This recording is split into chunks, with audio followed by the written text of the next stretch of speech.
You're like, yes, that would be your last friend. Okay, I can dig David Bowie.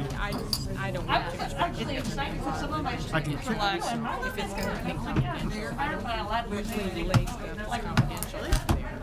I like them. what I usually do is I'll keep it. Good evening, everyone. Is there anyone here from the Ministerial Alliance? Okay. If not, we'd like to open the meeting. David, would you lead us in the pledge?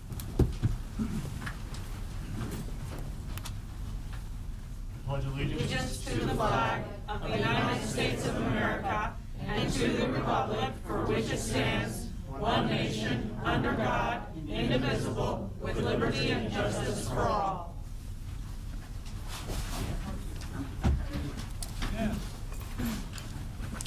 First item on the agenda is the consent agenda to consider approval of the City Council minutes from the October 5th and 19th. Both of those meetings had a regular session and a closed session. Are there any questions on the minutes? If not, is there a motion to approve? I'll make a motion. Second. Motion made and second. Roll call vote. Florence, Yay. Crow, Yes. Murphy, Yes. Schott, Yes. Schneider, Yes. Reuter, Yes. Allen, Yes. Higgins, Yes. Eberly, Yes. Lyons, Yes. Boland, Yes. Mush, Yes. 12 A's. Thank you. We have no public hearings tonight. We do have one presentation, and it's a retirement. And the funny thing about retirements is they're always with mixed emotions. On one hand, you want to feel happy for the person as they start a new chapter of their life. And on the other hand, you're sad to see them leave. Harold Daniels has been with the city for 46 years. In thinking about that, Carol, I thought about, you have probably observed close to 500 different council people, numerous mayors. I won't ask you to pass judgment, I'm afraid of the answer. You have sat through countless presentations and discussions, both in closed sessions and in open sessions. You've had the benefit of looking through a rearview mirror to see how those decisions panned out. Your work ethic is second to none, and the quality of your work has been outstanding. And Carol, you will be missed by all, so we wish you the very best.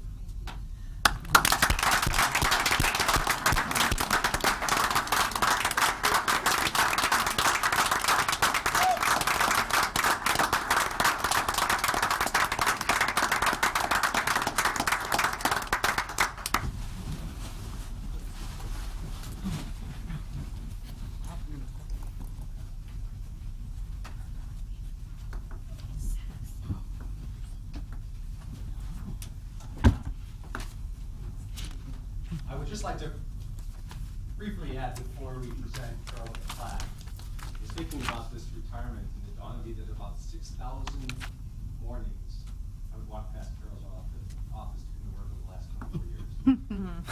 Almost half of the career that she has come through. And the relationship she's had with department directors, with administrative assistants, with the employees, it's really what we get into this business to do, to serve. And we see that every morning. She's the first one to arrive in the City Hall administrative offices, places online. When I get there 5 minutes after, she's been there for 15 minutes, stays until 5 o'clock every single day or later. Carol's just that kind of employee. She's had that kind of impact on myself, Millie, Jan Snavely from years ago in the administrative office, city managers that I was able to be fortunate to follow, like Merle Strauss and Leonard Martin.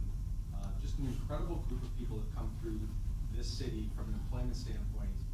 And a lot of us have someone like Carol to look up to and to hopefully replicate and mimic as we go forward with the rest of our careers. So, Carol, if you come up, we'd like to present you with a plaque.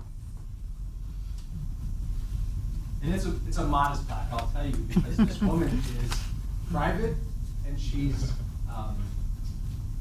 just hushed. She specifically, I want no fanfare. Humble, there we go. Better bird.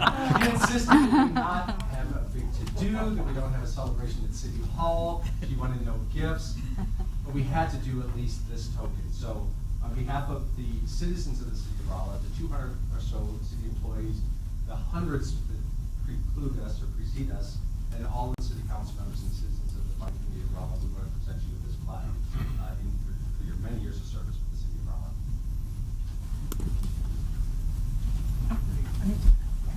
Try and stay All right. On three.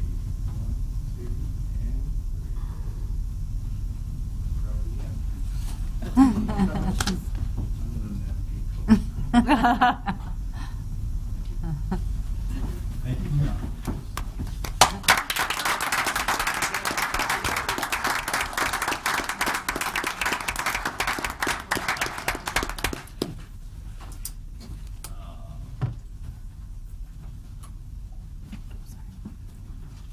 And for the audience, we would have loved to have shared the cake that we had, but there was no way in COVID to do that respectfully, so we apologize. We'll have to eat it tomorrow. So the city begins a new chapter. Lori Thurman. Lori, would you like to stand up and introduce yourself? Wave. No pressure, big shoes to fill. The transition is going to be November 13th is 13th. Carol's last official day. Lori will be taking over city council proceedings that Monday. Yeah. Carol's going to be sticking with us part-time through the end of December, and then we will explore how we want to proceed into 2021 and beyond. Great. Lori, welcome aboard. Next section is a report of mayor and city reports. There are 11 reports from various commissions and boards. Are there any questions? I have a comment. Go ahead, Jody. I noticed on the RMU report that in September, we had 4 RMU employees who went down to help with Hurricane Laura response. And I just think that's a wonderful thing for them to have done, and I appreciate that. It's a good representation of our city that we help others. Thank you. Lister? Concerning the police report, on our page 4E4, I saw the increase in the overdose. It's really kind of significantly since almost like COVID, double digits. And I was just kind of curious, is that something, what's the total that we typically see in a year? Or is this something that we're still seeing increasing, or is this something that's kind of leveling out? Doug, I'd hate to put you on the spot. You might, I hate to, come on up if you would.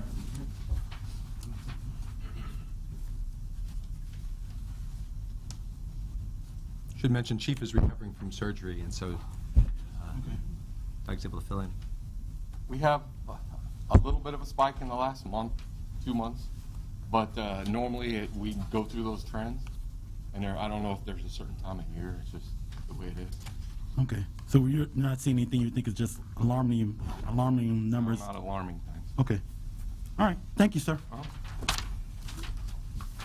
Any other questions on the commission reports? If not, moving on to old business. The first is an ordinance authorizing me to enter into a sewer treatment intermunicipal agreement with Doolittle, City of Doolittle. So as council knows, we've been working on this agreement for some time. The old agreement is pretty outdated, so we're trying to update it. What this agreement does is we'll charge Doolittle based on a metered rate, which is the meters at the plant. So it'll be their total flow coming to the city. We're proposing to charge them the same rate we would a citizen for the treatment of the sewer. It will also require them to pass an ordinance that would bring the ordinances in compliance with the city's ordinances. And the final thing is it would require them to follow our pre-treatment standards and do industrial use surveys. Just kind of hit the highlights. Anybody have any questions? Yes. How did they react to the amount decided on? Were they upset or? The email I got back was that, they were sure hoping for something less than that, but Yeah. I think the impression I got was they were willing to accept that. John, with that? That's accurate. If there are no other questions, can we have the final reading, please? An ordinance authorizing the mayor of City of Rolla, Missouri to execute on behalf of the City of Rolla, Missouri, a certain intermunicipal agreement between the City of Rolla, Missouri and the City of Doolittle, Missouri pertaining to sewer treatment. Move the proposed ordinance pass. Second. Motion and second, roll call vote, please. Higgins, Yes. Bolin, Yes. Reuter, Yes. Schneider, Yes. Allen, Yes. Murphy, Yes. Lyons, Yes. Crow, Yes. Mush, Yes. Florence, Yay. Eberly, Yes. Schott, Yes. 12 ayes. Ordinance is approved. Next item is an ordinance authorizing me to execute a contract with Archer Elgin. So, several years ago, the city began developing a large yard that would house the Public Works facility. To date, they've completed the solid waste and vehicle maintenance department. So we requested qualifications for engineering firms to complete the design for the Public Works facility. It would be approximately a 20,000 square foot building to house the street and traffic departments and a structure capable of storing 2,000 tons of salt for snow removal. We were authorized to negotiate a contract with Archer Elgin for professional services for the design and contract administration of this project. Total fee being $249,200. Staff recommends approval of that contract. Any questions for Darren? If not, can we have the final reading, please? An ordinance authorizing the mayor of City of Rolla, Missouri to execute on behalf of the City of Rolla, Missouri a certain agreement between the City of Rolla, Missouri and CM Archer Group, PC, for professional services for the new Public Works Facility, Project 225. Move to propose the ordinance pass. Second. Motion made and second, roll call vote, please. Allen, Yes. Lyons, Yes. Murphy, Yes. Bolin, Yes. Schneider, Yes. Reuter, Yes. Mush, Yes. Florence, Yay. Eberly, Yes. Crow, Yes. Schott, Yes. Higgins, Yes. 12 ayes. Ordinance is approved. Next item is an ordinance authorizing me to execute a contract with the Lockmiller Group. So city staff's been monitoring the intersection of 18th Street, Old St. James Road, Bardsley, and the Burlington Railroad for some time. We've seen traffic increase in this area dramatically. The level of service at that intersection is not horrible at this point, but it's time to start taking a look at it. Knowing that it's close to the railroad tracks, it's beyond what staff can do at staff level, so we asked for qualifications for engineering consultants. Lockmiller Group was chosen.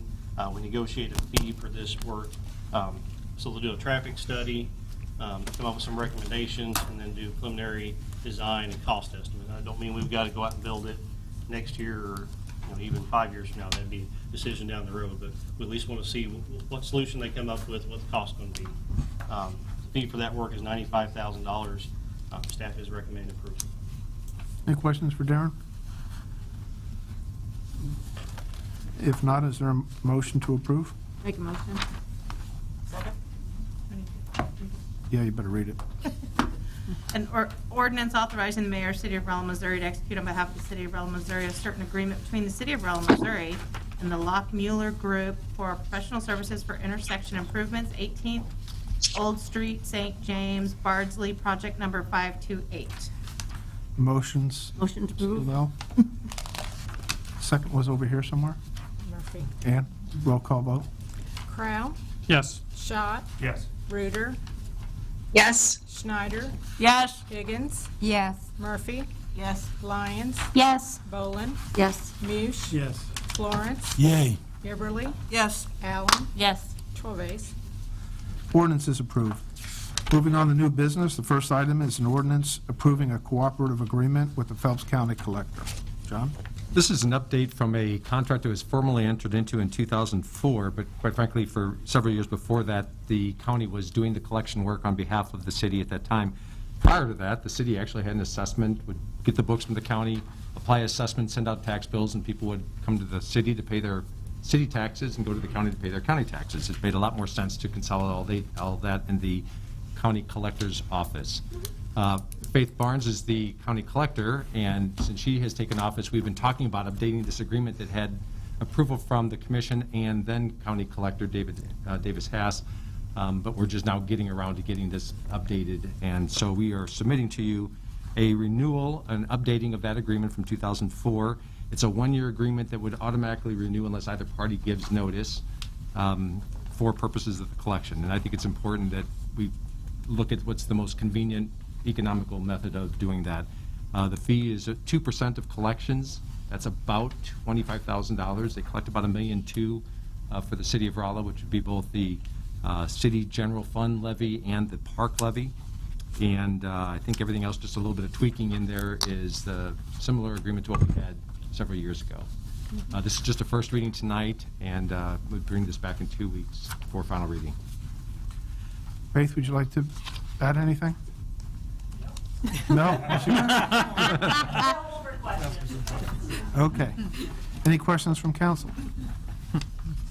I would point out, Councilwoman Ann Murphy asked the question on page A3, 6A3, in the collection of taxes identifies personal property taxes, but Rolla has for 25 or 30 years had a $0 levy on personal property taxes. So there is not a personal property tax that is collected for the city of Rolla. It's in here because it lists the kinds of taxes that might, if enacted at some later date, but it was a good point to clarify that we do not collect a personal property in the city of Rolla. Thank you. May we have the first reading? An ordinance authorizing the mayor of City of Rolla, Missouri to execute on behalf of the City of Rolla, Missouri, a cooperative agreement among the Phelps County Collector, Phelps County Commission, and the City of Rolla, Missouri for the collection of real estate, personal property taxes, and fees.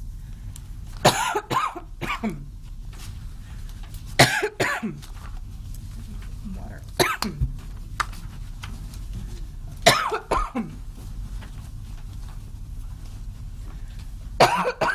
Excuse me.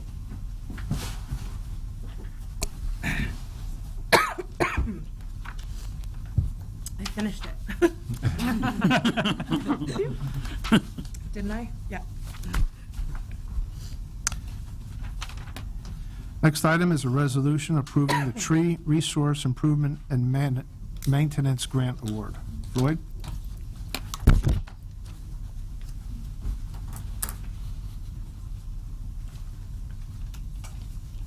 So the TRIM program is a tree resource improvement and maintenance grant administered by the Missouri Department of Conservation for the purpose of management, improvement, and conservation of our community forest.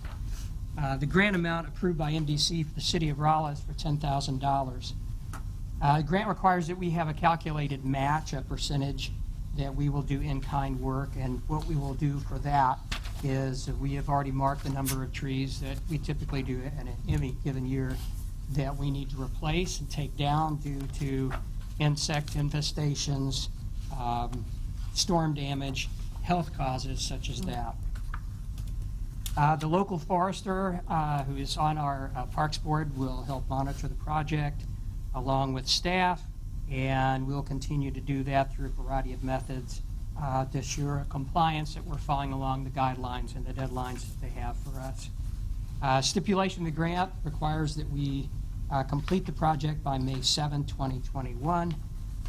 And the last note is the grant will be used for a tree inventory, and we'll talk about that in the next step. Questions? So Floyd, the grant is going to cover both the taking down of the dead and dying trees and the inventory? Well, no. The taking down the trees is our part of the match. Okay, Yes, gotcha. that's we have to provide X amount of dollars, and for us that worked out to $3,922 Okay, of thank the you. $10,000 award. Any other questions for Floyd? If not, can we read the resolution? A resolution authorizing the mayor of City of Rolla, Missouri to execute on behalf of the City of Rolla, Missouri a notice of award and grant agreement between the Missouri Department of Conservation and the City of Rolla. Is there a motion to approve the resolution? Make a motion. Second. Motion made and second. Roll call vote. Yes. Yes. Murphy, Yes. Bolin, Yes. Schneider, Yes. Bruder, Yes. Mush, Yes. Higgins, Yes. Lyons, Yes. Crow, Yes. Schott, Yes. Florence, Yay. 12 ayes. Resolution is approved. Moving on to claims and/or fiscal transactions, we have two. First is a motion awarding the tree inventory project to a consulting firm. Thanks for the vote. Our primary goal for the tree inventory is to identify public safety concerns and tree risk. And we also will get the benefit of learning the value and benefits of the trees that we have within our community forest and promoting that information to the public. And finally, as we grow our program, that will help us understand our current and future management needs as we relate to working with our tree resources. Our plan is to inventory the trees along the right-of-way and within priority parks and areas in the city. We'll also have access to a data management software for internal management as well as public access for a period of a year. And the inventory will provide the boost needed to rally support for our green infrastructure and give our staff information on working with our trees to manage them now and into the future. So we solicited 8 different companies provided from a list by the MDC that do the work in our region of the country. And of those 8, we received 2 proposals. Davie Resource Group was the low bidder, and they worked with a lot of cities here in the state of Missouri. So after review with the Parks Board and our staff, we are recommending that we go with Davie Resource for that inventory. Questions? Any questions for Floyd? Rachel? One question I had, because I noticed that we have access to a data management software, their tree keeper software, right? Correct. Are we getting that data in sort of another form, I'm gathering, so that that's sort of the stuff we can hold on to? Excel, Okay. yes. Yeah. Awesome. David? I just wanted to say thanks for taking this on. I think this is a great partnership with Tree City and the MDC, et cetera. And I just want to say thanks for doing that. And I also just had a quick question. You said there were 2 bids. Are you able to share? I just didn't see them in Yeah. how they came out in terms of cost or anything. So the Davie Resource Group bid was $14,730, and that includes doing inventory of 3,000 trees and a management plan for that group of trees. Arbor Pro, their proposal was for $15,250 for the same number of trees and doing the same management plan. They have a different tree software, but it's comparable. So it was $522 difference. Pretty close, but still, as I said, the thing is, after talking with a number of cities, and we did this actually before we even sent out the bids, in our region, Davie actually works with a lot of cities our size. They've done a 3-part inventory with the city of Sedalia. I think they just awarded their 3rd round for inventory, and they kind of broke it up. So we just felt comfortable, and then based also talking with our Parks Board members, one of which is our MDC guy, and Ken, our former Parks Director. It just felt like the comfort level and what the other cities said is just a comfort with them. I think there was one other question I had. So there's the grant. Is that a 1-to-1 match with the city, like this, or do they pay up to the 10, or how does that work? So the grant is for $10,000. So basically, we will use the bulk of that money minus $3,922, which is our contribution to that, to help pay for this. Essentially, then the remaining bulk, which is roughly about, well, in this case, $4,730, will be paid by Prop P and Parks funds. Thank you. Lloyd, what does it mean to inventory a tree? Well, I mean, I can look at a tree and say that's an oak tree. Yeah. So what they do is they rate a tree on a scale of essentially like 1 to 4 on the longevity. So they look at things like the root system, the leaves, what the tree historically does in our part of the country in terms of its lifespan. If there's other issues involved. For instance, if it's a right-of-way tree, are there concerns about salt, during the wintertime? Those kind of functions will, depending on its location, how will it do relative to water, the water needs of that particular tree. And then when they rate that on that scale of 1 to 4, it's really, so it's like, okay, the tree's very healthy, okay, the tree's still pretty good, and the next one is beginning to show some concerns, and then the last one is, this is a tree that's probably a candidate, needs to come down due to safety issues. It may fall and could be impact on, in the parks or one of our parks pavilions or something of that nature. So that's how they assess them, is based on those health factors of the tree. I'm not a forester, so that's my layman's explanation and talking with them relative to how they do that. But it's just basically a ranking on the lifespan and the health of the tree at that point in time, and their projections based on their knowledge of having done this on our area, how they think that particular species of tree is going to continue to thrive or not thrive in those conditions in its location. Did that? Floyd, as part of the Tree City designation, I'm assuming we're required to do this at least once, the first time. Are we required to do this periodically? No, there's no requirements that we do this at any time span as far as being a Tree City. Tree City simply requires us to demonstrate how we're spending our money, what we're doing in terms of education, and how we're tying all those resources back into managing the forest. The inventory is a tool that we see as being able to help us plan better and assess, rather than saying, have someone like me go out and say, yeah, I think this tree is dead. Then we actually have a ranking of, okay, maybe it is dying.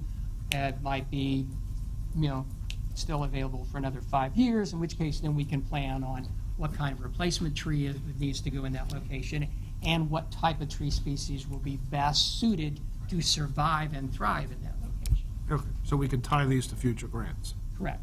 Okay, thank you. David, you had a question? Actually, one more thing I was going to say that I was lucky enough to chat with another MDC employee who came to town a year ago and kind of filled me in a little bit of information about how other cities have worked with managing their trees. And there are a lot of aspects that we don't really think about. A lot of times we will plant a tree. I mean, just out here at City Hall, downtown on Pine Street, there's a number of trees that were planted with the idea, hey, we'll have a tree here. And in reality, the species wasn't right, or the ground soil really can't handle it in that area. And so this kind of thing where we're inventorying and kind of planning for the future kind of helps us make better decisions about where we plant trees, which ones we maintain, how we maintain them. And yeah, it was a real learning experience for me to chat with this MDC employee who really just had a lot of information about that I hadn't thought about. Like you said, kind of layman, you don't really think about these kinds of things, but I think it's great that we're doing it because I think it will be helpful for the future and the planning too. Any other questions for Floyd? If not, this will be a 2-action item. The first would be the motion to award it. The second would be a resolution to allow me to execute it. So let's start with the motion. Is there a motion to award the contract to Davy Resource Group? So moved. Second. Motion made and second. Roll call vote. Yes. Florence, Yay. Reuter, Yes. Bolin, Yes. Higgins, Yes. Murphy, Yes. Schott, Yes. Crow, Yes. Mush, Yes.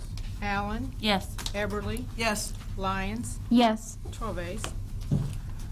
Can we have the reading of the resolution, please? A resolution authorizing the mayor of the city of Rolla, Missouri to execute on behalf of the city of Rolla, Missouri, a service agreement contract between the Davy Resource Group and the city of Rolla. Is there a motion to approve the resolution? Make a motion. Second. Motion made and second. Roll call vote. Schott, Yes. Mush, Yes. Higgins, Yes. Bolin, Yes. Schneider, Yes. Reuter, Yes. Allen, Yes. Murphy, Yes. Lyons, Yes. Crow, Yes. Eberly, Yes. Florence, Yay. 12 ayes. Thank you. Thanks, Floyd. Second item is a motion awarding a bid for the police station HVAC. Captain James?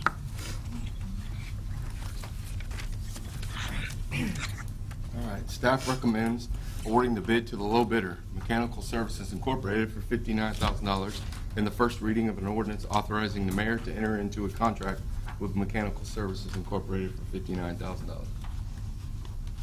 Any questions for Captain? Rachel? And I'm sorry if I'm putting you on the spot and this isn't quite your thing, but I noticed that the lowest bid was significantly under sort of the appropriation. Was there a specific reason for that? Like they could just get the materials cheaper, or I just. I actually don't know the answer to that question. The person who did this is another captain who works on bids. Okay. And he didn't say anything like that, so I would Okay. say no. Mm-hmm. David? I just had a couple things I wanted to bring up in relation to this.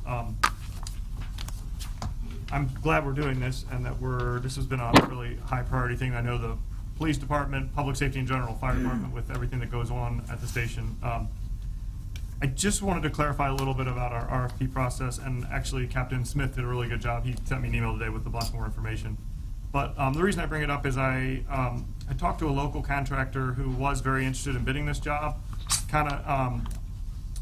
and I found out that they hadn't heard about the RFP and had been checking the website, I think, which they had been told was where the plan was to put it up. I don't know if that's, sounds like maybe we don't put it up on the website, but I think they may have been told that.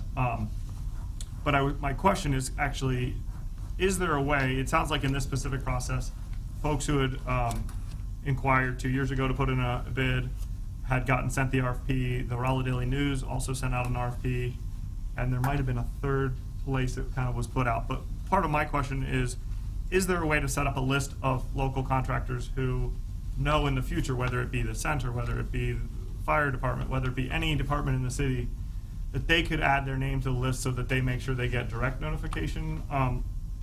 Or is the website a place that we do any of that advertising? Just to kind of clarify for them, I think that they just want to clarify the process so they can make sure they get a bid in next time. Yeah, I'm happy to answer that, and then Doug, if there's something you want to add, you can. So we did put the link on our website for RFPs and RF proposals, predominantly because of Public Works. So Public Works, who puts out huge documents, posts those large documents there, and then they'll promote those. We don't typically use that for every other department. In fact, I think Jason responded that he wasn't even aware that the city had that site. So it is worth doing that. We should do that. I've sent a note around just reminding folks, let Rob know, we'll put that up there. There's no reason that we don't, when we pay to put it in an advertisement in one of the papers, that we also put it on our website. So that seems like a reasonable thing for us to expect to do. It's not in our procurement process, but it seems like a really reasonable and fair thing. So we have talked about, and there are communities that come up with sort of this list of pre-approved vendors, but this is one item, right, that we're bidding. Right. We've got hundreds of types of things that we're purchasing, from products to specialty services and all that. It becomes almost something that is managed by a procurement officer or procurement department, and communities our size just aren't to that level of a sophistication. But I think something that contractors should do is stay in regular communications with departments. So, for instance, we know that City Hall has an HVAC system, has a generator. We know the police department does, the rec center. Most of them we end up hearing from over time because we're talking about through the budgeting process, and we'll just hear from these contractors, and then we know, okay, we're going to send them that proposal. If we don't hear from somebody, if they never ask about an item, Right. I don't know that we necessarily think to send it to them personally. So. Is there a list or something we can put together? Because I guess my concern is that they've come to City Hall at some point, maybe they talked to Carol or someone else, and so someone is aware, but there's not a combined list to make sure, because it sounds like this group had done that also, was very interested, was keeping an eye on what they thought was the website, and I guess missed it in the Rolla Daily News, which I'm sure a lot of folks do. We talked about adding the focus to this, didn't we? In fact, we are. The circulation of the focus is. Okay, so between the substantial. two of them, that's about 8,000 distribution?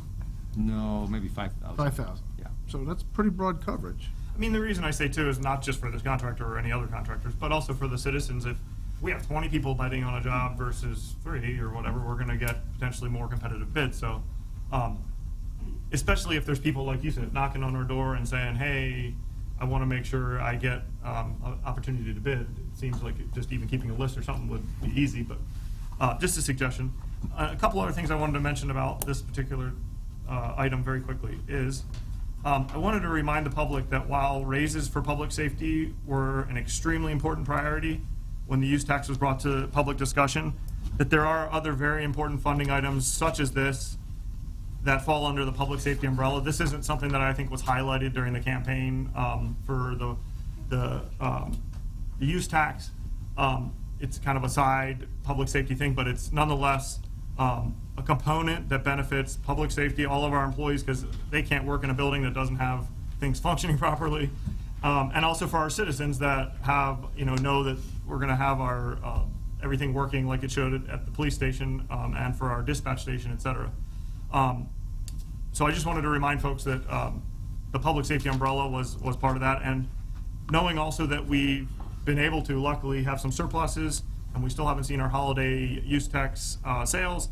I'm hopeful that come the beginning of next year, we can look at helping the police department with maybe another car replacement and hopefully fully funding the body cameras as well. So just some things to think about as we kind of are going through these processes.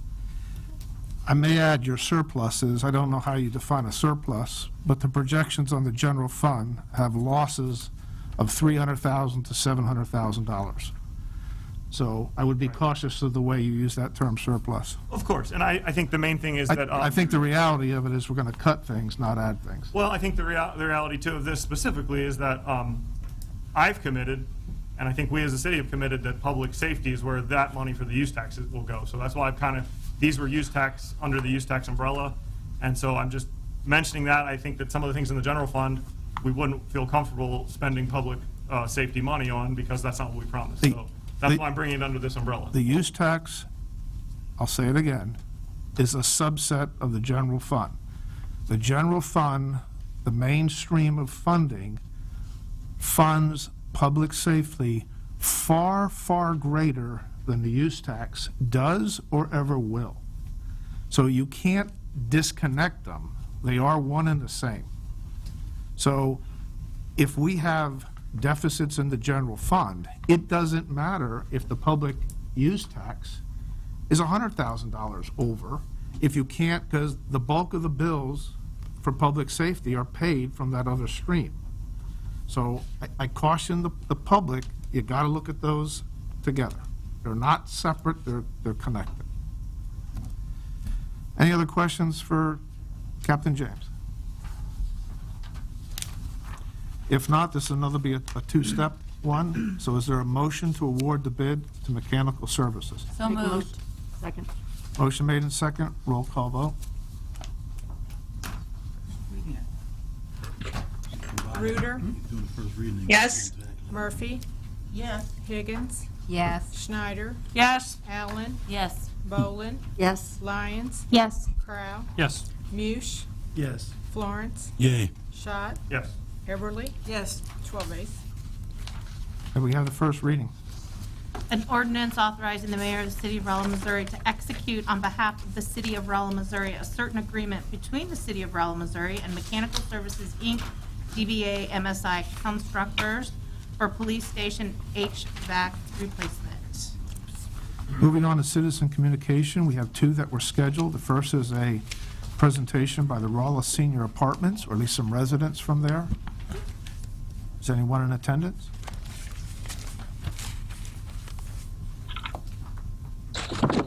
No?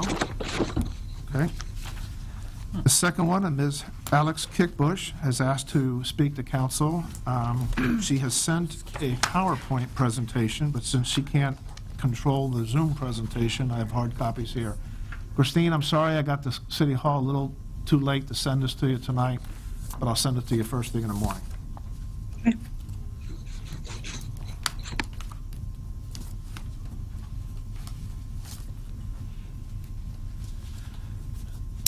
Alex, it's all yours. Wonderful. Can everybody hear me all right? Perfect. So first of all, thank you to the mayor for accommodating me and letting me join over Zoom tonight. I really appreciate that and the chance to speak. So I made a short PowerPoint presentation that I believe was distributed to everybody. I'm not really going to cover the first 4 of those slides. Those are more so that everybody has sort of the background information that I'm running on. But why I'm presenting the rest of the information tonight is I have a petition that's been circulating online since early last week that, as of about 40 minutes ago, had 382 signatures on it, requesting that our city council review our COVID-19 restrictions and regulations that were amended in June and consider a citywide mask mandate for the city of Rolla. So I would draw attention particularly to slide 5 in that slideshow that I shared, because it does show the difference in the Phelps County COVID-19 dashboards between June 22nd, which was as close as I could get to the amendment date, and October 29th, which is no longer the newest of the COVID-19 dashboard pages. A new one was added about 2 hours ago. So the numbers there kind of speak for themselves. Our case numbers are going up, so are our active cases, unfortunately, every week. And we've also had 27 deaths within the county from COVID-19. The next 2 slides following that show both one graph from the Phelps County Health Department showing the rise in confirmed cases. The following was created by me using their dashboard numbers to track the active cases per week.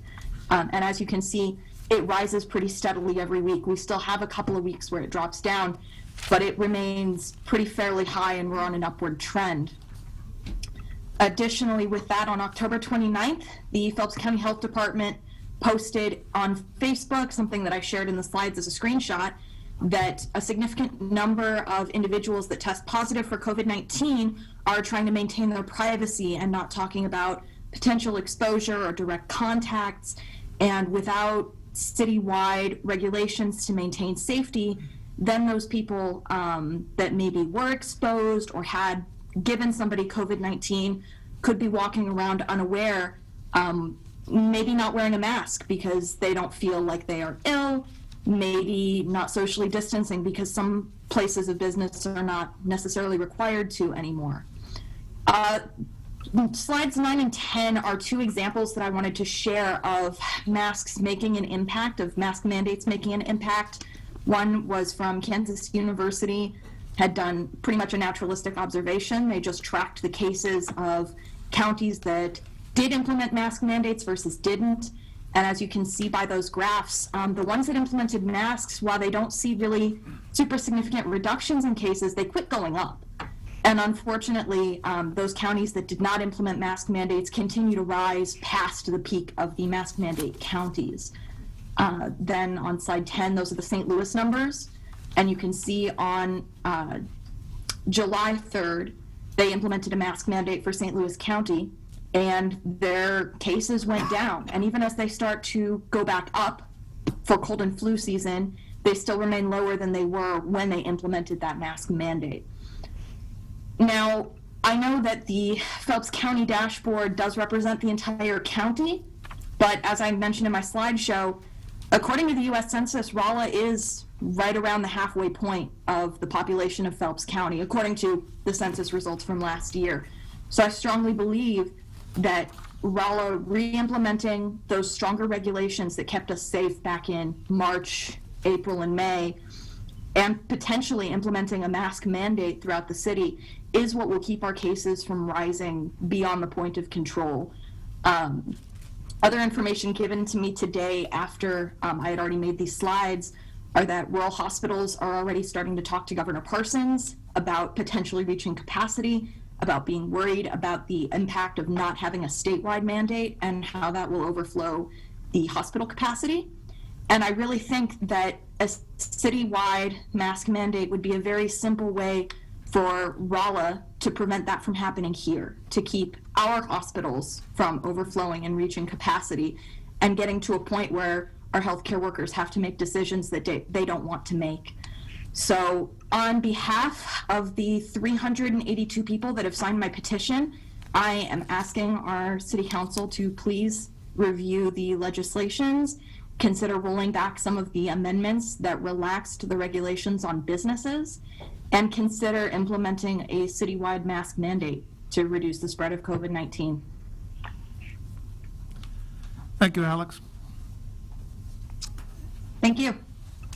Is there any other citizen that would like to speak to City Council? Yes, sir. Would you please come forward and state your name and address?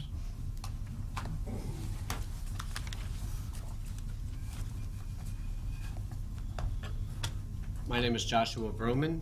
Address is 115 Jean Drive, Ward 1. I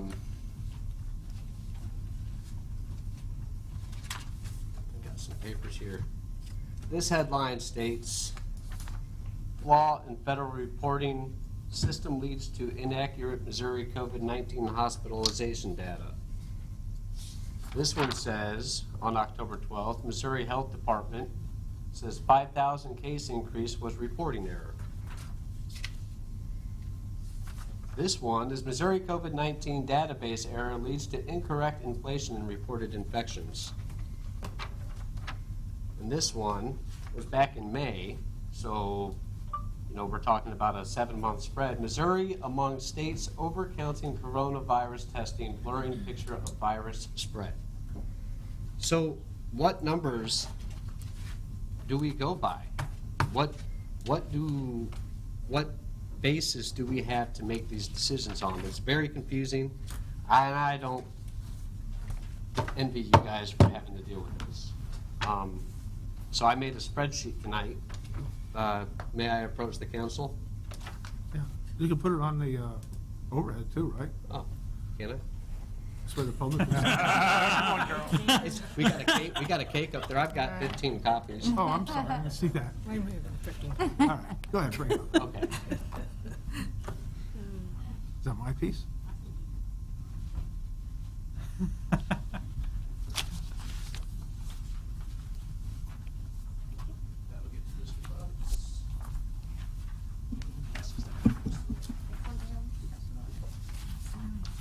So, the top, these numbers were already discussed by Ms. Alex. We have the active cases, we have the positive tests, these are cumulative numbers. And then the negative tests, I threw that in there. There have been a lot of testing in Phelps Mary's, and then we also have the deaths cumulative. I've also got the numbers for Missouri, and I've also got the numbers for the entire country. Off to the right-hand side, I had to do a little bit of math. The CDC stopped reporting total number of tests that were given on August 27th. So I kind of divided up, the amount that they had by 5 months, came up with 16 million. So I'm assuming that the country, is somewhere around 115 million tests, which is about a third of our country, if I'm not mistaken. Anyways, down below, the Phelps Mary versus Missouri, our active cases, we have 1.64% of the active cases in Missouri. Our positive test cumulative since the beginning is a little over 0.5%. We're not even at 1%. And unfortunately, our deaths cumulative in Phelps Mary County has risen to 0.89%. Now, versus the country, we can obviously see that we are at 0.01% for both positive test cumulative and deaths cumulative. And then at the bottom is where I pulled my information from. So we got the statewide public health Show Me Strong. We got the Phelps Health off Facebook, and then the Google one was this really extremely long link, so I just typed in what I Googled so you guys could pull that information. But, I think that, we're making decisions a lot, and I know there's a left, I know there's a right, I know there's people that are split between mask wearing and non-mask wearing, but I believe since March, I know a lot of people have kind of changed their tune to being respectful of others, for social distancing, for wearing a mask around others. And some people aren't, and I get that. But I do believe that as a society, that we have slowly kind of changed to understand and have empathy. So with these low numbers and understanding that,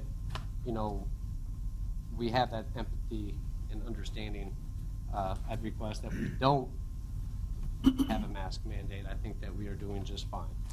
So remember these small numbers when we talk about this again. Thank you. Thank you. Is there any other citizens that would like to speak to City Council? Yes.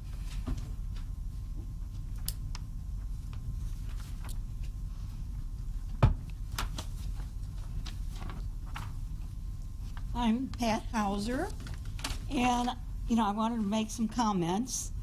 Currently, most of our large merchants, stores, require face masks, along with some of the small businesses, churches, schools, and other places that we all attend. By my observation, a majority of our residents are complying with face masks. There are some that aren't, and whether it is mandated or not, there will always be some that will not comply with it. Then we must consider the effectiveness of masks. I've listened to a lot of news, and these medical professionals all have different opinions how effective they are, whether it's worthwhile or not. So they don't know. Secondly, what type of mask is the most effective than others? In one study I looked at today, authored by Karen Poletto, August 11, 2020, from a study of Dr. Westman, stated the double-layer bandana only blocked 50% of the speaker's respiratory droplets. He reports, while tests the single-layer fleece gaiter suggests that it might make matters worse. The neck gaiter appears to make the speaker's respiratory particles smaller, creating a greater risk of airborne transmission. So, that is uncertain. They tested all the different masks, but those two seem to be the worst. Third is how we all wear our mask. You should not touch a mask, your face, and not wear them more than once. This includes both the cloth and disposables. Disposables need to be thrown away, and cloth masks washed each time you take it off. How many of us do that? So they're contaminated. We take a moment to do some self-examination of what we ourselves do with our mask. We then compare it with the medical guidelines. We are wearing contaminated masks. We use them numerous times. We put them in our pockets. Ladies put them in their purses. And we lay them down on numerous countertops, surfaces, and then, of course, we have to move them out of our way, which means we're touching them again, to use our cell phones. Just carefully watch how people misuse their mask in stores. So if we even require masks, it's not going to make any difference. The mask we're wearing, like I've just laid this one down, is contaminated. Like I say, each time you take them off, you don't replace them. Now, a couple things that I did see on the computer today, one entitled, the CDC study finds overwhelming majority of people getting COVID virus wore a mask. This is dated October 12, 2020 by Jordan Davison. It says, a study conducted in the United States in July found that when they compared 154 case patients who tested positive for COVID-19 to a control group of 160 participants from a healthcare facilities who were symptomatic but tested negative, over 70% of the case patients were contaminated with the virus and fell ill despite wearing a mask. In the 14 days before the illness onset, 71% of the case patients and 74% of the controlled participants reported always using cloth face coverings or other mask types when in the public, the report stated. So even when you wear it, it's not preventing a lot of the virus. Another one is that this is from the something entitled, these 12 graphs show mask mandates to do nothing to stop COVID. This is from the Federalist.com. 10/29/2020. Masks dehumanizing us and ironically serves as a constant reminder that we should be afraid. People can now be spotted wearing masks while camping by themselves in the woods or on a solo sailing trip. They have become a cruel device on young children everywhere. Kindergarten students covered by masks and isolated by plexiglass, struggling to understand the social expressions of their peers. Face coverings are causing real harm to an American psyche, provide little to no medical benefit, and distracts us from the more important safety health issues. Going on talking about the October 12th, 2020, the dashboard from Phelps County noted that that they're currently looking at cases in the following care facilities: Missouri Veterans Home, St. James Living Center. Excuse me, miss, about how much longer do you have? Just a few minutes. Okay. Just another minute. Ferndale Residential Care Facility and the school districts in Missouri S&T. By the recent dashboard, I assume most of the Phelps County deaths are associated with the St. James long-term facilities. On the dashboard of October 29th, there were a total of 27 deaths here in Phelps County, 5 of which is from Rolla. The rest is St. James, which means the probably the St. James Living Center and the vet home that has the different units. And if they'd like to know where the deaths occurred, if they were on the memory care units or not. The memory care patients, sad to say, they don't understand isolation. They're mobile, they wander around. I mean, if they were on the memory care unit, that might be a reason why there are so many deaths over there. They can't be isolated, locked in the rooms, or restrained to the beds. So, most of the deaths are from St. James. And that, my heart goes out to those families, since my patient died on the memory care unit over at St. James in less than 2 years ago. I know how they are. So I just wonder where those deaths were. But they can't be controlled. I mean, I found two veterans sleeping in my husband's bed one day when I went in. They're just about on top of each other. They don't know whose rooms they're in. So that's all I have. Thank you. You're welcome. Please come forward.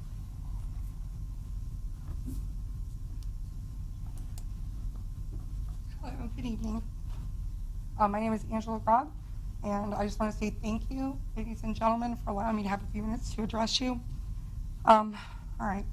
I served honorably in the Army for 12 years. My husband served for 24 years. He's now retired, and he continues to serve as an Army civilian. When it came time to retire and buy a home, we had a choice to move anywhere.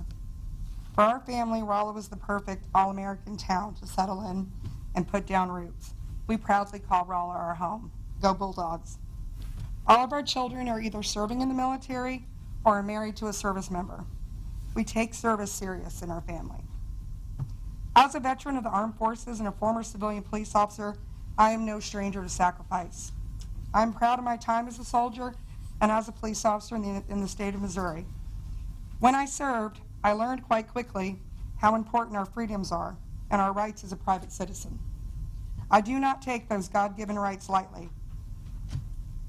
I am concerned that my rights as a tax-paying citizen of Rolla and the state of Missouri are being ignored, and at this point are being threatened by a few scared individuals who are preying on people's fears.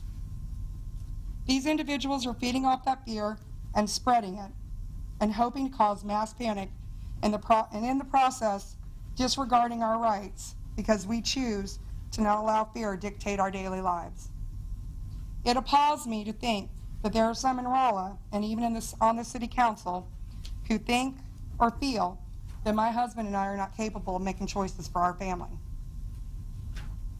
I believe that all citizens should be able to make choices for themselves, This is why I served in the military, to defend our rights as Americans, to make choices, and to decide what's best for ourselves and our family.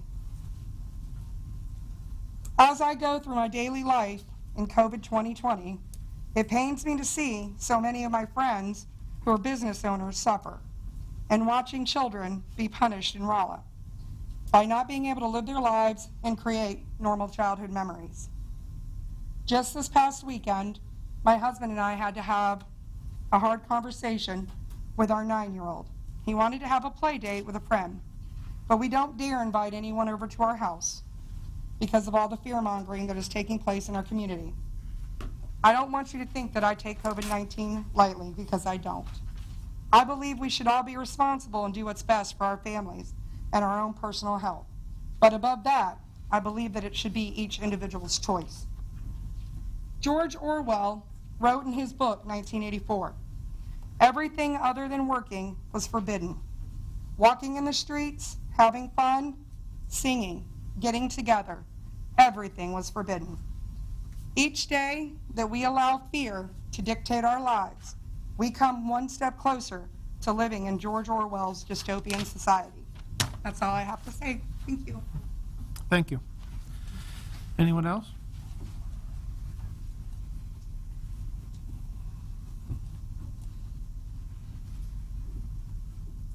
Frank Furman, 403 Hutchinson. I object to the use of the word petition. And Rolla City Council. Frank, a little louder.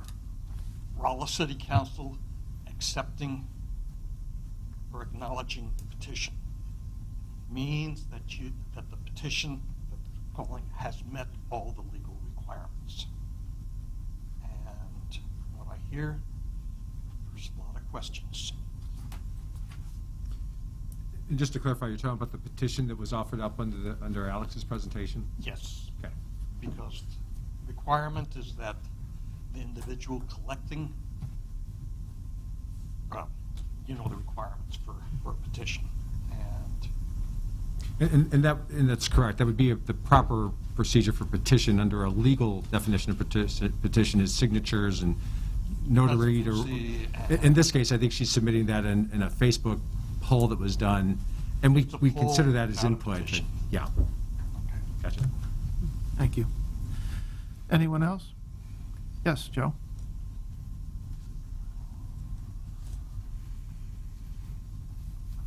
Once again, I didn't plan this, but I do want to thank all of you.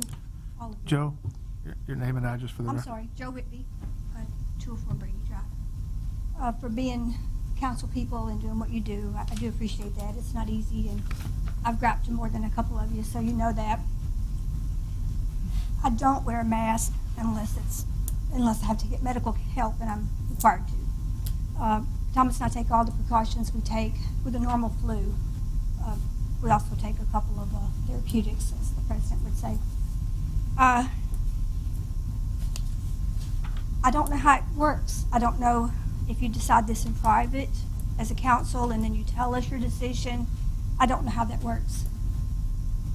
I don't know when you make your decision. Personal opinion here, I believe President Trump is going to be a landslide and there's going to be angry people. Are those angry people, if they get in the street, are they going to be required to wear a mask if the rest of us are? Who's going to mandate that? Who's going to make sure that the people who are causing trouble are wearing a mask? I think there's going to be a lot of shopping out of town if it happens, if there's a mask mandate, and that's our right as well. That's all. I know it's not going to be easy, whichever way you go with it and however you think and however you feel about the presidential election. That's your choice, just like mine. But I did wonder, are we all included if something like that happens? Or is there that special group that, well, because they're out there, who's going to control them? I don't know. I don't know. Who do I ask one of you now? I don't know how that works. Do y'all decide later in private? Does it have to be brought up? It's council's prerogative to change that ordinance, Okay. either on the assigned review date or any time prior. as city administration, we have not gotten any indication from them that they want to change it Okay. prior to that particular review date. Okay. And just to kind of complete that, that is and would be a very open process. Oh, okay, great. That's good. I just didn't know how that worked. Once again, thank you. I appreciate your time and thanks for what Thank you you. do. Any other citizens?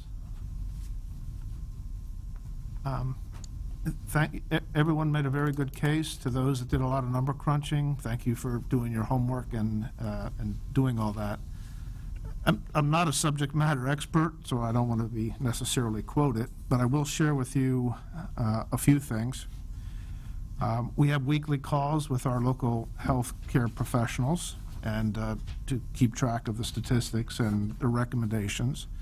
And clearly the consensus is that masks work, but masks are effective with social distancing. So it's sort of the combination of the two that make it most effective. John interacts weekly with those in the City Managers Association to see what other communities are doing, and we keep tabs on what other ordinances are out there. We've gone through Springfield's today. Springfield has had a mask ordinance for quite some time and has recently extended it to early January of 2020. No offense to Alex's presentation, but I will object to one comment. Her comment that a mask ordinance is simple. They're anything but simple when you dig into them. They require enforcement, and that's kind of complicated. So one of the trends that we're hearing from the local health professionals, and is some of the city administrators are confirming with John, is that when you exclude the hot spots, meaning the long-term care facilities and those kind of locations, communal transmission is coming principally, or at least the theory is, at least, from gatherings. These are family gatherings such as weddings, funerals, parties, church services, civic get-togethers, and I don't want to pick on them, but bars. Not so much restaurants and not so much retail establishments, because the amount of exposure in a retail situation is usually at a distance, and it's a very brief encounter, even if the person or persons do not have the mask. So when you look at it from a risk perspective, it's these community events and these family events which are having the highest transmission rates. So that's something to think about. So we don't have an action that we're bringing to you. It's council's decision whether or not you want to take this up now or take this up at the scheduled meeting, I think the second week in December. Yes. So with that, Mayor or City Council comments. Before I open them up for the rest of you, let me just ask, I would like to reappoint Mr. Ben Tipton to the Rolla Regional Economic Development Commission. Ben is a sitting member. I think he's probably already had 2 terms, maybe 1, and he's the Chief Lending Officer at Phelps County Bank. So moved. Second. Motion made in second. Roll call vote, please. Murphy? Yes. Lyons? Yes. Allen? Yes. Bolin? Yes. Schneider? Yes. Bruder? Yes. Mush? Yes. Higgins? Yes. Eberly? Yes. Florence? Yay. Schott? Yes. Crow? Yes. 12 ayes. Any other council comments? Caroline? I have one, going back to the masks. You know, we could say we'd mandate that, but without saying there's going to be a consequence, there's no way of really effectively enforcing that anyway. There are some people that are flat not going to wear a mask, period. It's a difficult situation. Anyone that wants to wear a mask is wearing a mask now. Those that are not wearing a mask generally don't want to. If you have an ordinance, at least what we've been told, is you will probably see a very small bump from people that will follow the ordinance. But if you really want to make a meaningful impact, it's going to take enforcement, and that's not a pretty sight. That means giving people tickets, What Springfield does is they put the onus on the business. The business has the legal obligation to enforce it, which means if somebody goes into that establishment without a mask, the business owner or manager is supposed to tell the person to put on a mask or leave. I don't know about you, but I don't see that many business people in Rolla that are gonna do that. It's complicated. It's complicated. So if council now or later wants to talk about a mask ordinance, I think what John and I are gonna, I'll say it as it is, we're gonna force you to have two other discussions. Number one, what role do you want for the city in that ordinance? And how do you want to handle enforcement? Because if you don't address those two, then a mask ordinance is nothing but a bunch of words. So with that, any other council comments? Marie? Yeah, so I would say, I think it's worth having that conversation, all of those conversations, with our active cases increasing and all of the hospitals all around us in the larger areas begging for help because of the cases that they're seeing there, and they're being not quite overrun yet, but reaching capacity. There's no reason to think we won't find ourselves in the same situation in the future. So I think it's worth having the conversation. So tonight might be a good time to get some indication as to what the body as a whole thinks about that direction. I don't think John and I want to proceed without some clear direction. Otherwise, we're going to put a lot of work and chase a bunch of rabbits. So if council collectively wants us to do something, then I think we're going to defer to you as a majority, have to make that decision, and then give us some guidance as to what you want us to put together. David? A couple COVID-related things I wanted to bring up. One I just wanted to ask is, would the mask ordinance impact those gatherings you spoke of, that like weddings and gathering, churches and gatherings, in the sense that if that's where we're seeing the community spread, will the mask ordinance impact that if those businesses or those places are in the city limits or the gatherings are in the city limits? Can you explain how that would work, or is that all part of the discussion we need to have? That's part of the discussion. What Springfield does is Springfield calls out those particular areas, what they call, I'm looking at it right now, enhanced risk activities. So those are religious services, bars, family gatherings. In all those cases, face coverings are required, and there's capacity limits. And if you read their ordinance, it'll say this funeral or that wedding can only have so many people attending. One other thing I just wanted, I appreciate the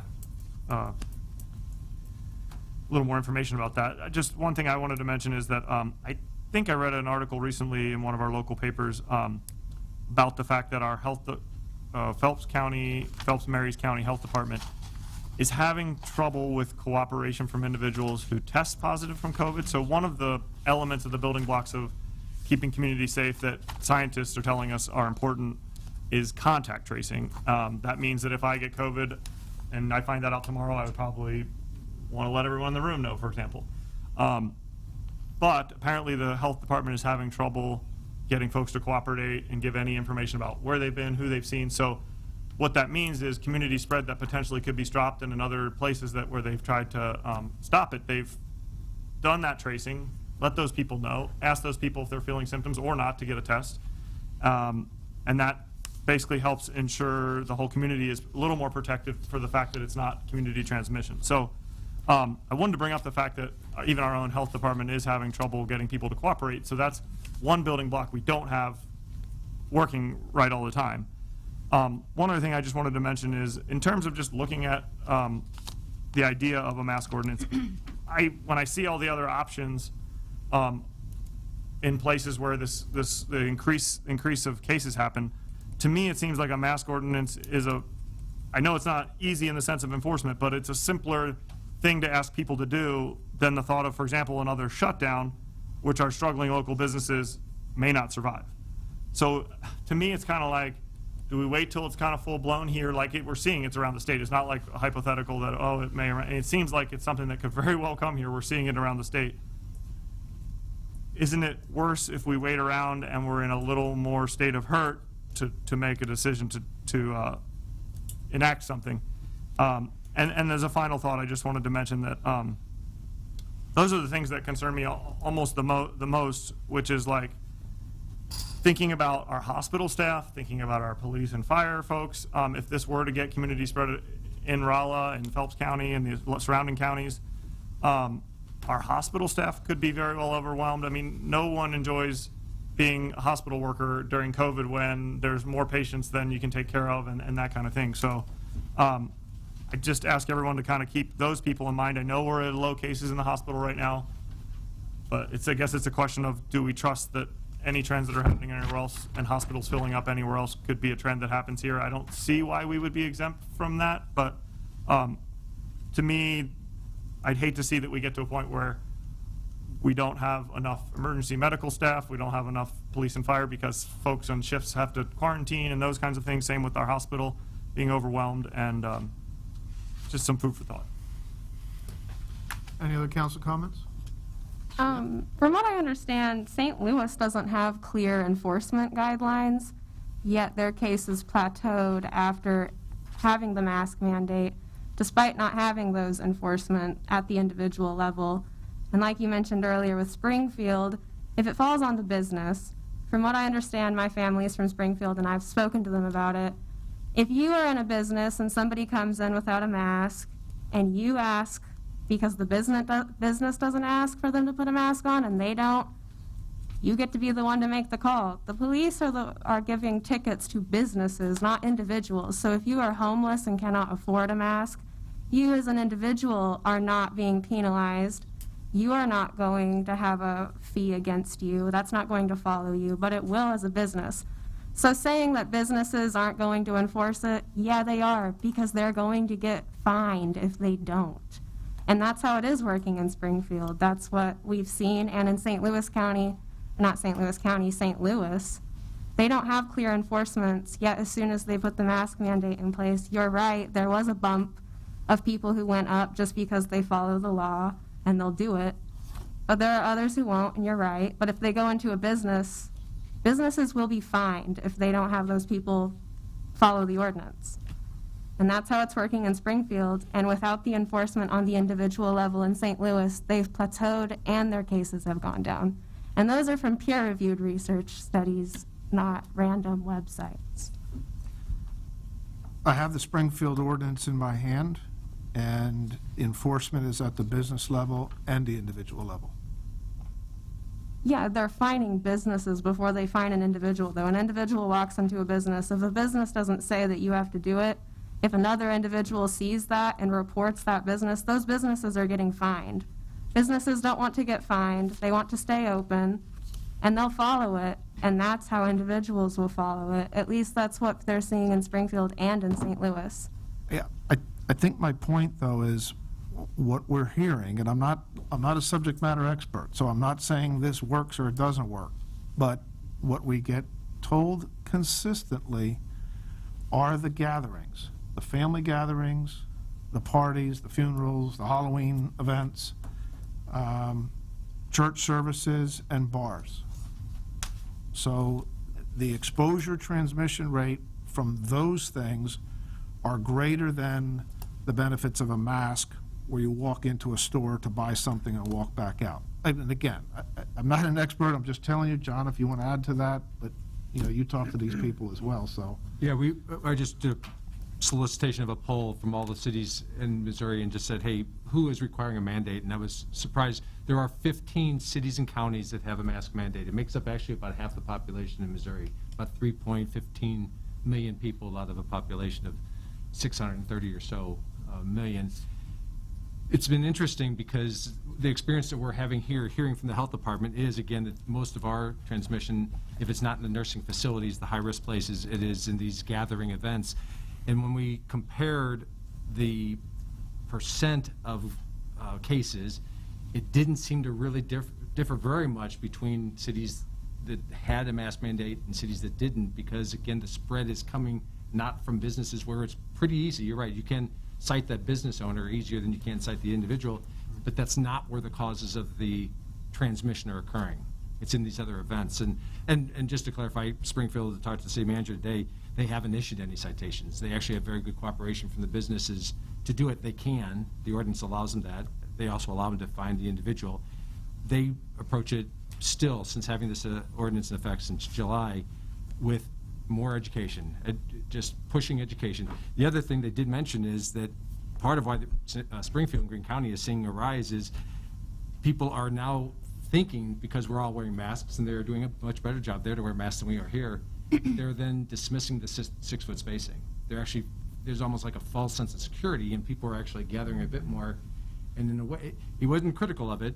They still think it's the right thing to do, but it hasn't produced the kind of results that they had hoped, and they've been at a mask mandate since July. So it comes back to what CDC said from the very beginning. Masks are effective, but it's the combination of good masks, properly fitting, social distancing, and hand washing. If we did the 3 of those collectively, we'd be ahead of this. Missing any leg of that, this virus is going to continue to spread until a vaccine's available. Did they have any input as to, like you said, it sounds like maybe the business isn't where it's spreading.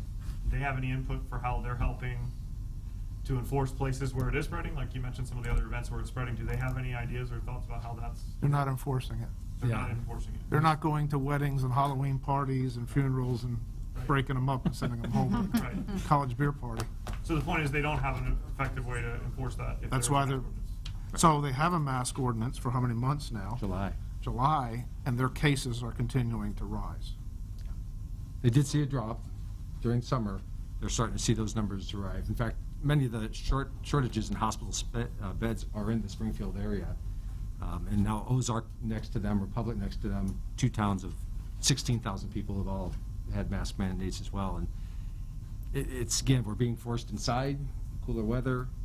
We're heading into the holiday season. It's going to be tough. The next few months are going to be tough. The coming flu season is going to be a dual problem in terms of illness also. But St. Louis is reaching pretty capacity level in terms of hospital beds. And many of us probably spend some time in St. Louis. I don't see anybody in the store in St. Louis not wearing a mask. Anywhere that I've been. And so many of the hospitalizations in our metropolitan areas come from the rural areas where people don't wear masks. Maybe the communal spread is an added component, but I believe the communal spread is what's going to really hurt us. John? Yeah. Our next council meeting is November 17th, and so we're coming up quickly on December when we're going to have to look at what we've done anyway. And as everyone knows, in 2020, time shifts. And sometimes it's quick and sometimes it's slow, but I have a feeling it's going to be on us before we know it. So I'm wondering, we could all go on the websites and look and see, but I'm wondering if you have 4 or 5 cities whose mask mandates you have looked at that seem, for lack of a better word, more or less reasonable, that look like it might be something that we would even consider. So that in the time between now and the next council meeting, we could look those over, see what they're requiring, see what it looks like in terms of what their results have been, and then at least have some sort of a baseline about which to talk when we start looking at what we want to do. Let me answer that. Jody, we can do that, but I think the community and the council first has to come to grips with what it is that you want to accomplish with the ordinance. You're going to have to come to grips with how involved is the city going to be in enacting and enforcing that ordinance. Otherwise, you're going to have something that's absolutely meaningless. Now, that may be okay. You may just say, let's have a mask ordinance, don't put any enforcement provisions in whatsoever, and get that 1 or 2 or 3% bump, which is fine. But if you want to accomplish something more than that, you're going to have to tackle the enforcement. And I understand that. I just think for my own sake and maybe for others, that if we could see what other cities have done and how it's working, that would help me to clarify how I need to think about what we need to do as a city and how involved and how difficult it is and what it is we actually are looking to do. I just think having a base of information to start from will help me clarify my thinking about that part of it. Okay, we can gather some things up. What I'd like to suggest is you don't do what you did at the very first meeting, which was a knee-jerk reaction and say, well, add this and take apart this, because that is very, very difficult to do. So I would prefer, if you do take the time to sort that out, this is going to be extremely controversial. It's going to, you know, I grant it, I think you're sincere when you say you're worried about the businesses, but this is going to kick them in the you-know-whats. So I think we would probably want to have a public hearing sometime between your discussions and your actions. You know, this is a tough issue. So we can gather some of those up and take advantage of the time between now and December. But it's not going to be easy. Deanne? Is there anyone that we can include from S&T to give us guidance on this? What do you want S&T to give you? I think that we need to be partnering with them more as a community, and given that they are a renowned science and technology, engineering, and mathematics university, we should maybe think about listening to what's been effective for them and what hasn't been effective for them, what's been effective for the students, what's been effective for the professors. We are on a call with them near weekly and have been now for 6 months with 4 people associated with the university. So we get input from them weekly. So do we know what's being successful for them then? Yeah? Okay. Do we want to share that with the community? Contact tracing, mask, education, I mean, they have great numbers. The Rolla Public Schools have great numbers as well, probably for a different set of reasons, but look, you don't walk on the campus at MS&T and not see 100% compliance with mask. At least I don't. You see a lot of social distancing. You see very quick contact tracing whenever they have a case. They're doing what everybody else is doing, only a little more effective. But I don't think they have a secret formula, is my point. I don't think they do either, but whenever we're talking about including the public, are we going to be including professionals from S&T? I mean, they're part of our community. We live in an international community full of students from not just around the state, but all around the country, all around the world. If one of those 4 people were willing to come and speak, yeah, we're not going to discourage them from coming, but I think that's one data source. I think you're going to have to hear from the public. You had 4 here today to give you one perspective. There'll be 4 more out there. If you're going to expect the businesses to enforce this, you're going to have the business community speak. You're going to have a wide net. So MS&T could be one of them.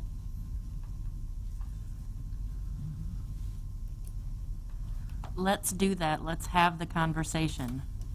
Yes. Okay. Do you want a public hearing, or do you want to... I think for a public hearing to be effective, the public has to know where you're headed. You almost have to get it to a draft and then say to the community, here's the draft, come one, come all. So if you want something that's in draft form, then give us some guidance as to what you want in there. And if you don't want to decide tonight, decide the next meeting, it doesn't matter to us. But I don't think John and I are going to spend hours and hours and hours going through all of this with no sense of direction as to what you actually want. What Mayor, does direction sound like in this situation? What are you looking for from us to move forward? I think if you're going to you're going to have to hit the highlights, mask usage, capacity usage in the various facilities. I personally don't think one size fits all. I think that was a mistake with some of the early ordinances. We said everybody's the same. 100,000 square foot Walmart building is the same as a 5,000 foot this over here. So you're going to have to think about capacity limits, when they apply, when they don't, mask ordinances, how you're going to enforce these things, who's going to enforce them, if you want to enforce them. You may just say, this is just, and I'm not downplaying it, you may just say, these are just words on a paper, and if we get a couple of more people to comply, that's great. If you want to go for more than that, you're going to have to enforce it. You're going to have to write tickets, and you're going to have to give people fines. Mayor. Remember, the people that are not wearing the mask today are not wearing them because they don't want to wear them, rightly or wrongly. I'm not passing judgment. I'm just stating a fact. Lister? I'm always asking for clarity. Do we ever have like subcommittees that can get together and then present something to you and work with you, and that would be a over way the for years, us to get there? We've formed, And they could figure out with you what you're thinking are the requirements and gather this information, and then, because we're not going to get a company doing it like this. we've had many ad hoc committees. These are single-purpose committees over the years. Sometimes they were just council persons. Sometimes they were council persons and the public. Sometimes they were just the public with no council. Okay. It's all of the above. Okay.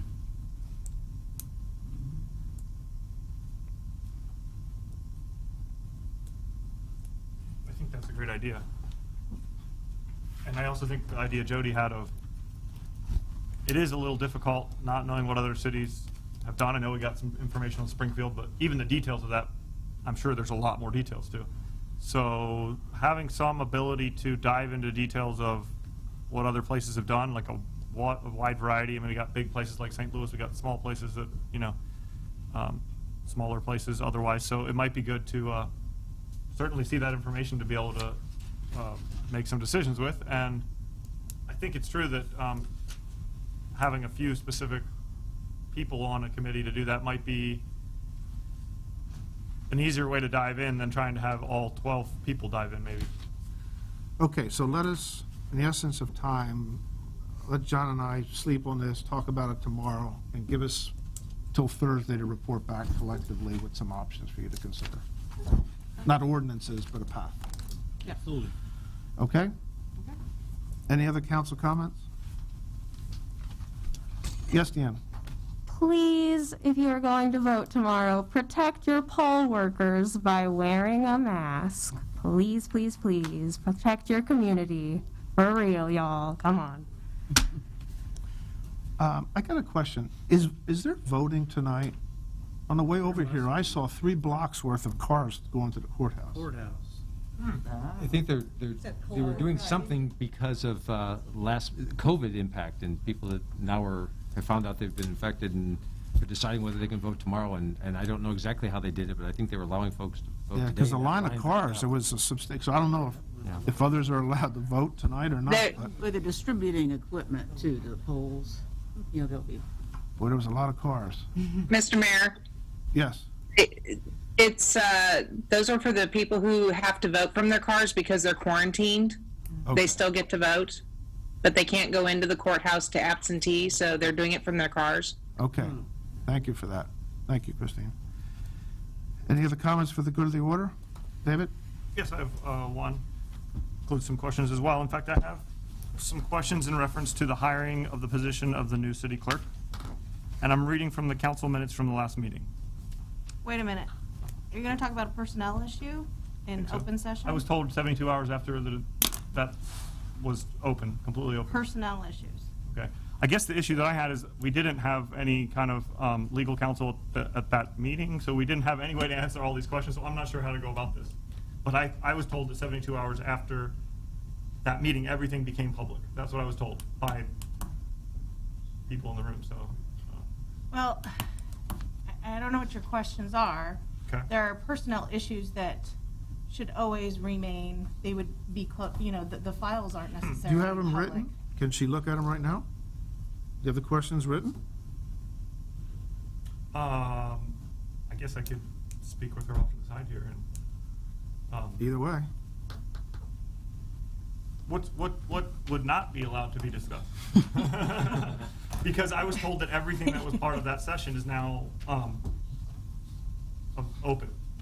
And I just have. Well, the minutes aren't public from that. There's no need to publish In fact, that. I sent an email the day after the last meeting saying that the sunshine, and I quoted the sunshine law, it says that the decision becomes public record, the vote and how the vote was conducted becomes a public record, the minutes themselves don't, and the merits of the decision-making process are not public. But the decision is public, that's what gets released within 72 hours. And the We didn't vote have a matters. lawyer there. I mean, I actually asked specifically that week, can we have independent legal counsel? Because Mr. Thurman had to excuse himself from the room. I asked, can we have legal counsel to answer some of the questions that I want to ask right now? That wasn't provided. So now I'm at a spot, like, I'm not trying to do this to uncover anything that shouldn't be public. But my concern is that I asked through email to the mayor, can we have independent counsel so these kinds of questions can be asked? And the mayor responded that he didn't understand why that would be necessary. And so Why don't now you I write have the questions. down and let Carolyn Now I look ask at the them. questions, and I can't answer them. Ask them. Write them down and let Carolyn look at them. If they're not covered under this topic, have at it. Okay. It might take a little while to write that down. I don't know if it's easier just to chat with her in the back or something like that. It kind of upsets the form of the meeting here. Sure. I mean, Yeah, exactly. If I need to write all that down right now, that would be crazy. David, as I've told you before, Sure. when I make statements or ask questions, Sure. it is for the entire city council as we represent the city of Rolla. It's the advice for the city. So I have no idea what you're going to ask. Right. By your tone, By my time. you know, I'm just not sure what personnel issues you want to get into for the city of Rolla and whether that's the best for the city of Rolla. I think it's best to at least share some of these concerns that came up so that the public is aware. That's my point. I think it's a public, it's important for the public. I think it should be made public. And it's actually out of concern for the public. It's not out of any concern for anything else. The sensitive part is about the selection, is that correct? Or the process? Well, a personnel issue, every employee has certain rights, is what I'm talking about. And so I don't know what you're going to say or what you're going to ask, but by saying things or asking things, I have no idea if you are going to potentially violate an employee's. What would the violations include, for example? I can't keep, that's like I mean- asking me for, Well, what are the otherwise, 100 what I don't know ifs? the lanes of the highway. I can even. All right, time out. Let's make this real simple. Why don't you get your questions in writing? We will submit them to Carolyn, and at the next meeting, you can get whatever needs to be answered. It could be an open session. I want to I answer wish your we'd que- done. I wish we'd had an independent lawyer that was requested, which we even brought this up in the past. I think there was something months ago, and we said there might be times where it makes sense to get a second legal opinion. Well, we're doing It's something. because you want a second opinion. I don't know what because you you- don't like an opinion? I'm not sure We didn't where have this is any legal. going. We didn't have any legal counsel at our last. Did you know that we didn't have any legal counsel at our last closed session? And was requested, but we didn't. There was an understanding that it wasn't necessary. So now putting me in a position where I can't ask the questions. David, I'm Problem sure, again. David, I'm sure you I'm asked your sure. questions last time. If you want to ask your Great. questions, write them down, submit them to legal counsel. Legal counsel can decide which ones you can get answered in open session and which ones in closed session. Okay, I appreciate if in the future, if there are concerns by council of having some input from another legal aspect. I wasn't asking for a friend of mine to give us advice or somebody I know. Choose somebody in St. Louis. Have someone come in that can give us a little bit of, ask these questions that I thought were pertinent, and that was denied. So I think that's why we're in this situation, just to be clear. We're in this situation now because we just turned that down completely. We didn't see any reason to have any more opinion or have a legal counselor in the room when there was questions, and that concerns me, so. Okay. I will do what you said, but that's concerning. We'll agree to disagree, but if you want to pursue it and get your questions answered, then here's an avenue. We're giving you an avenue to get these questions answered. All right, and I appreciate if you consider some of the other avenues in the future. We'll see. Okay. Any other comments for the good of the order? Yes, Mr. Florence. Statement about Carol Daniels. When I first took my office here, previous people who held my position and previous mayors all told me to come and talk to you and that you were the person that set me straight, and so I did that. And I just want to say it's been a blessing the short time that I've known you, and you've been a blessing to our community, and we appreciate that. And what I read is that you started here when you were 19 years old, and we just so appreciate what you've done and in the respectful manner that you've done it, Mel. Thank you, Mel. Thank you. Second that. Any other comments? Dan, I think you had your hand up? No? Everybody vote. Everybody vote. Yes. Everybody vote. Okay, we have one item under closed session for real estate. Is there a motion to go into closed session? So moved. Second. Roll call vote? Boland, Yes. Higgins, Yes. Reuter, Yes. Schott, Yes. Allen, Yes. Murphy, Senior citizen. Murphy, yes. Thank you. Lyons, Yes. Prowl, Yes. Mush, Yes. Florence, Yay. Eberly, Yes. Now Schneider, listen, Yep. Trove. can you explain this one? Do a better job than when you did it with me. There it By is. the way, drive over there. Always do roll call when we go into closed session. Stretch it out? Votes in closed session are roll call.